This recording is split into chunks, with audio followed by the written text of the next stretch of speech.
ଯେ ଯଜ୍ଞ ହେଉଛି ଆମ ଭାରତୀୟ ସଂସ୍କୃତିର ପିତା, ଆମ ଭାରତୀୟ ସଂସ୍କୃତିର ମା ହେଉଛି ଗାୟତ୍ରୀ। ଯଜ୍ଞ ମଣିଷ ଜୀବନରେ ଯଦି କିଛି ଶ୍ରେଷ୍ଠ କର୍ମ ଥାଏ, ସବୁଠାରୁ ଶ୍ରେଷ୍ଠ କର୍ମ ହେଉଛି ଯଜ୍ଞ। ବୁଝିଲେ, ଶ୍ରେଷ୍ଠ କର୍ମ ଯଦି କିଛି ଥାଏ ତାହା ହେଉଛି ଯଜ୍ଞ।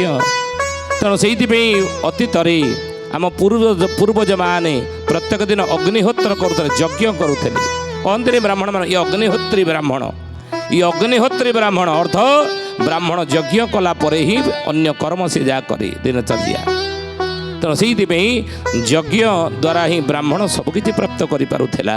ହେ ଜ୍ଞାନୀ ଗୁଣୀ ମଣ୍ଡଳୀ, ତ ଆଜି ବି ଅନେକ ଜାଗାରେ ଆପଣ ଖୋଳିଲେ, ଯଦି ଆମେ କେଉଁଠି ଖୋଳୁଛେ ଘର କରିବା ପାଇଁ, ସେଠି ଯଜ୍ଞ କୁଣ୍ଡମାନ ବାହାରୁଛି, ଏଥିରୁ ଜାଣୁଥିବେ ଯଜ୍ଞ ଅତୀତରେ ସମସ୍ତେ କରୁଥିଲେ। ଋଷିମୁନିମାନେ, ସାଧୁସନ୍ତମାନେ, ବ୍ରାହ୍ମଣମାନେ, ପ୍ରତ୍ୟେକ ବ୍ୟକ୍ତି ଯଜ୍ଞମୟ ଜୀବନ ବଞ୍ଚୁଥିଲେ। କିନ୍ତୁ ଆଜି ସେ ପରମ୍ପରାକୁ ଆମେ ଭୁଲିଛେ।